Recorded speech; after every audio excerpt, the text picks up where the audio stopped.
이 아이디어로 풀었던 문제가 바로 그 유명한 흑체 복사에 관한 문제입니다. 흑체 복사는 두 그 금속 결합 사이에 이 전자들이 막 바이브레이션 한다는 걸 가정으로 해서 풉니다. 외부에서 에너지를 주면 바이브레이션 프리퀀시가 바뀐다. 물론 컨티뉴어스하게 바뀌었겠죠.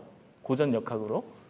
그래서 문제를 풀었더니 이것도 보통 사람이 푼 것도 아닙니다. 그 유명한 랠리 경께서 푸셨습니다. 그러니까 랠리가 풀어봤더니 이제 UV 쪽으로 가면 갈수록 점점 세져야 되는데 현실은 그렇지 않습니다. 그러니까 지금 흑체 복사라는 거 여러분들 다 들어서 아시겠지만 유튜브 구독자들을 위해서 말씀을 드리자면 쇠로 공을 만듭니다. 완벽하게 동그란 공. 그 공에다가 아주 작은 구멍을 하나 뚫습니다. 핀홀을. 그래서 그 구멍을 저기다 놓고 온도를 슬슬 올립니다. 그러면 이제 쇠가 뻘겋게 달궈지면서 막 뻘개지죠. 그럼 우리는 뭘만 관찰하냐면 그 핀홀을 통해서 나온 포톤만 봅니다. 그걸 흑체 복사라고 하거든요. 태양도 뻘겋죠. 태양이 뜨겁기 때문에 그렇습니다. 저도 지금 열을 막 내고 있기 때문에 에일리언이 보면 쟤 왜 저러냐 이렇게 좀 막 지금 색깔이 나오고 있습니다. 눈에 보이지 않을 뿐이지. 그래서 여기 요 템퍼리처로 정의된 요 색온도라는 게 존재하는 거죠. 카메라 하시는 분은 요 색온도 많이 들어보셨을 겁니다. 그래서 이게 아주 스펙타큘러하게 실패해서 우리가 소위 얼트라바이올릿 캐타스트로피라고 그래서 양자역학의 탄생의 계기가 되는 요 솔루션입니다. 그래서 양자역학이 탄생하게 된 계기 중에 이제 포톤의 에너지가 퀀타이제 양자화되어 있다. 그러니까 아까 컨티뉴어스 바이브레이셔널 프리퀀시는 어떻게 해도 컨티뉴어스하게 될 수밖에 없죠. 연속적으로 양자화되어 있다는 말은 그렇지 않다는 뜻입니다. 그렇게 해가지고 문제를 풀기 위해서 사실은 수학적으로 이쪽이 한없이 올라가니까 이 궁둥이를 내리는 텀을 하나 붙여준 겁니다. 저는 수학에 대해서 일도 모르지만 그렇답니다. 그러니까 수학을 잘 하시는 분들은 요런 텀들을 붙여주면 이쪽으로 가면 갈수록 이 커브를 내릴 수 있다. 뭐 이거를 알고 계시는 모양이에요. 그래서 이제 막스 플랑크에 의해서 퀀타이제이션의 그 아이디어가 나오게 됩니다. 그러면서 소위 양자역학의 그 시대가 열리게 되는데 이제 여기서 재밌는 에넥도트가 있습니다. 이 에넥도트는 이제 펠릭스 블로크라고 이제 NMR로 노벨상 받으신 분입니다. NMR 발견해서. 그래서 이 사람이 회고담인데 이 인양반 저 피터 드바이 사진입니다. 혹시 드바이라는 이름을 별로 들어보고 싶지 않으셔도 어디선가 들어보셨겠죠? 그죠? 그 드바이입니다. 그 피터 드바이.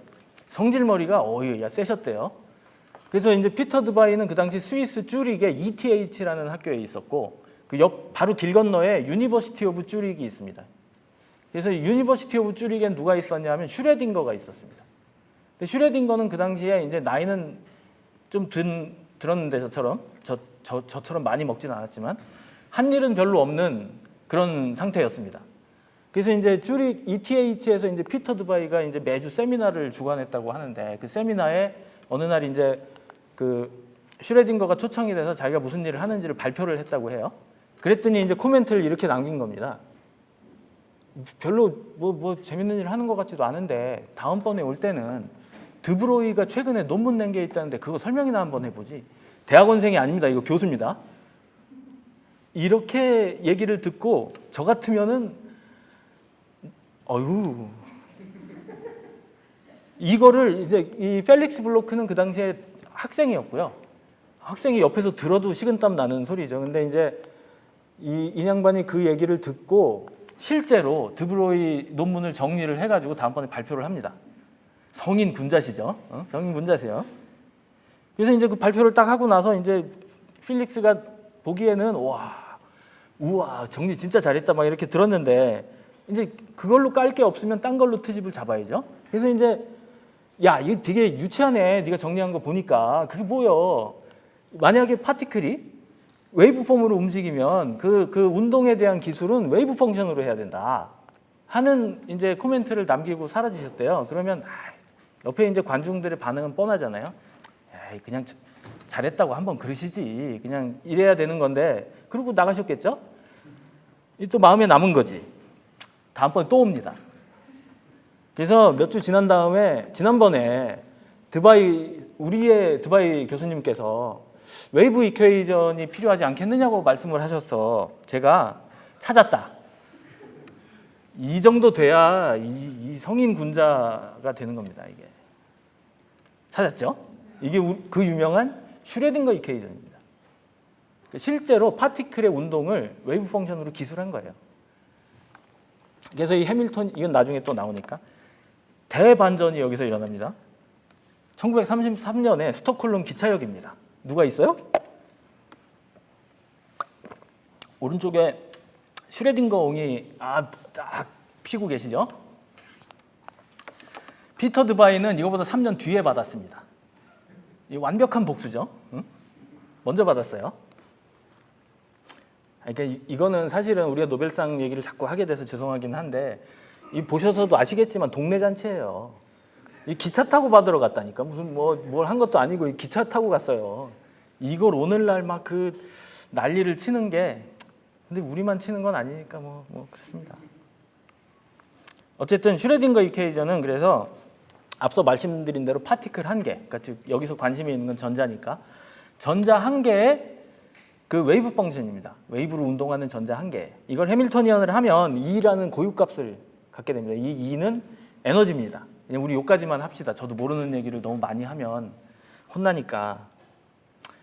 그래서 이제 많은 경우에 우리가 화학 일반 화학이나 이런 데에서 이 그림을 봅니다. 이 파란 거는 웨이브 펑션이고 까만 거는 그 E입니다. E, 에너지 레벨. 그래서 이 두 개를 붙였을 때 에너지 레벨이 둘이 붙었을 때 낮아지는 경우가 있고, 이거를 본딩입니다. 이 낮아진 에너지만큼 둘을 붙들고 있는 힘이 생긴 거죠. 그게 본딩입니다. 반대의 경우 엔티 본딩이라고 그러죠. 외려 합쳤더니 에너지가 높아지는 경우, 이런 본드가 언스테이블해져서 다시 원래 상태로 돌아갈 수 있죠. 그죠? 이걸 엔티 본딩이라고 그럽니다. 그러니까 사실은 아까 맨 처음에 아치발드 쿠퍼라는 양반이 가정했던 원자의 성질과 화학 결합의 근본으로서 작동하는 쿼지 엘리먼트는 결국은 전자였다는 거고, 그 전자 두 개가 합쳐질 때 우리가 이거를 수학적으로는 리니어 컨비네이션이라고 그러죠. 기억나시죠? 다 이렇게 써먹을 수 있습니다. 리니어 컨비네이션이 뭔지를 아는 건 중요하지 않습니다. 아는 척 하는 게 중요한 겁니다. 저한테 물어보시면 리니어 컨비네이션이 뭐냐? 일반적으로 제가 멍 때리고 있을 때 물어보시면 모르죠. 근데 이럴 때 아는 척을 한번 할 수 있습니다. 리니어 컨비네이션이죠. 이게 위상의 문제입니다. 리니어 컨비네이션이 정위상으로 되면 내려가고, 여기서부터는 제가 말을 조심해야 됩니다. 여기상으로 가면 올라가고. 그래서 이제 화학 결합의 문제에 대해서는 우리가 아주 어떤 이해를 일정하게 갖게 됐습니다. 왜 두 개의 탄소가 붙들려 맺어 있느냐. 아까 메실 레디칼의 문제를 보셨죠? 이제 그 문제는 해결이 됐습니다. 그렇다면 왜 탄소는 4개의 발을 가지고 있느냐. 그것도 특정한 각도로.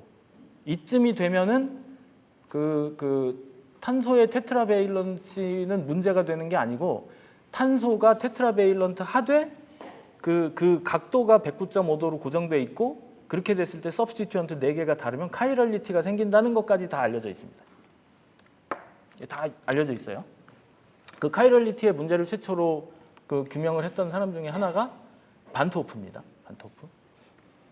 어쨌든 그러면 그 베일런시의 문제를 어떻게 해결하냐. 지금 조금 전에 슬라이드에서는 애토믹 오비탈 2개에 관한 문제였습니다.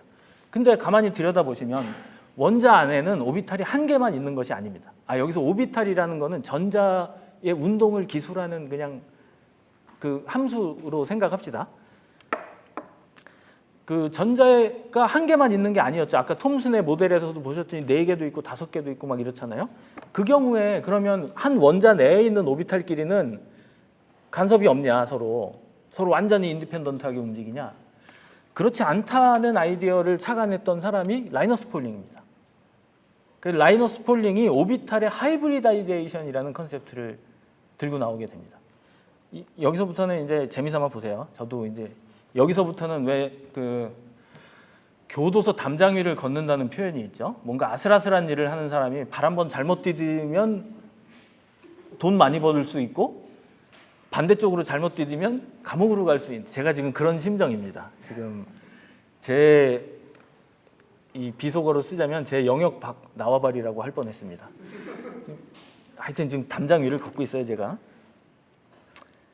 이거는 그냥 그 오늘 뭐 중요한 내용은 아니지만 웨이브 펑션을 이렇게 세 개로 쪼개 놓을 수 있습니다. 이러면은 이거 레이디얼 텀입니다. 이 주양자수 얼마나 멀리 떨어져 있냐고, 그죠?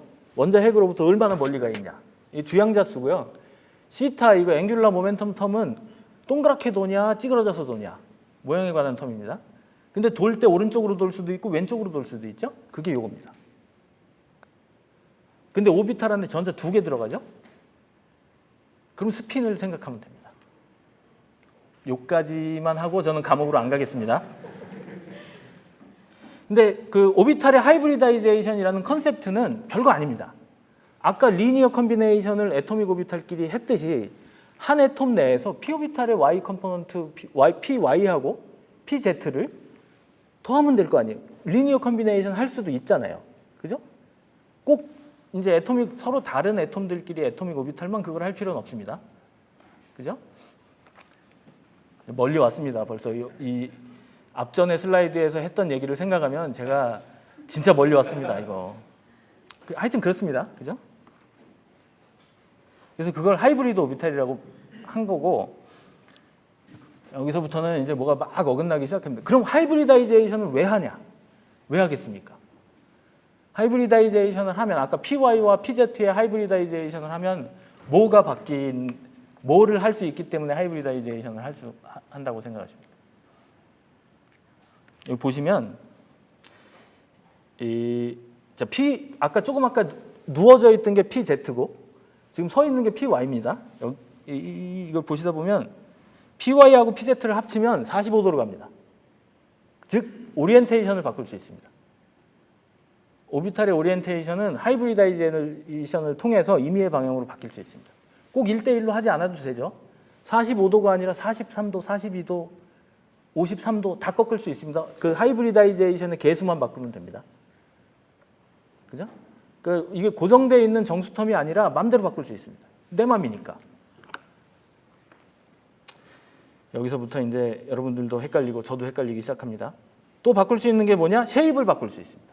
S오비탈은 동그랗고 P오비탈은 땅콩처럼 생겼다고 귀에 못이 박히도록 우리가 들었죠? 자, 둘을 합치면 무슨 일이 일어나냐?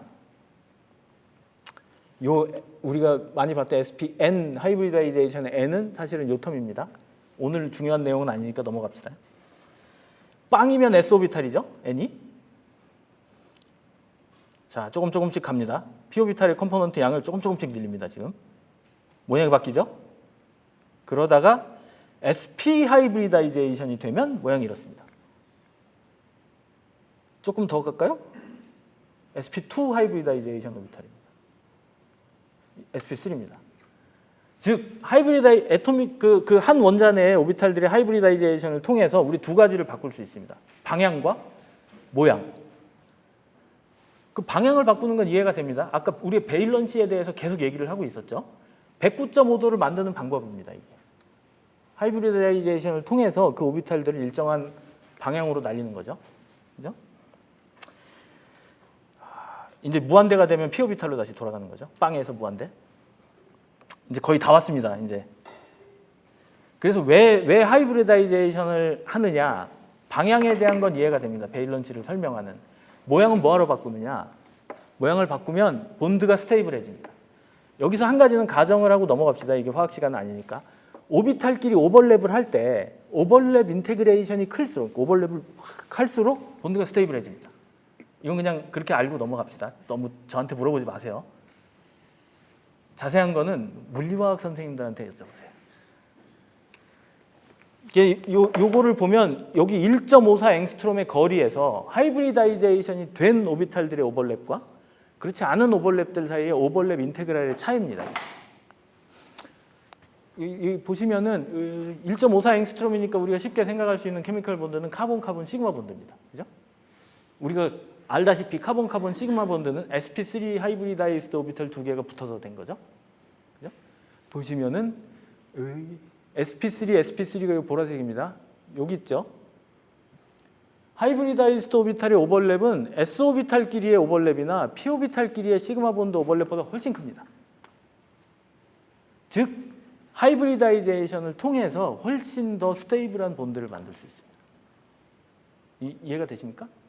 왜 하필이면 할 일 없는 카본의 s오비탈과 p오비탈이 하이브리다이제이션을 하냐? 첫째는 방향을 맞추는 것도 오비탈 오버랩을 맥시마이즈 하기 위해서 그렇습니다.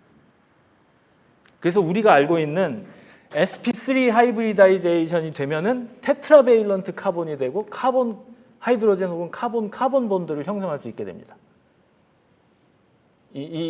우리가 한 줄로 정리할 수 있는 거를 1시간을 들여서 지금 얘기를 하고 있습니다.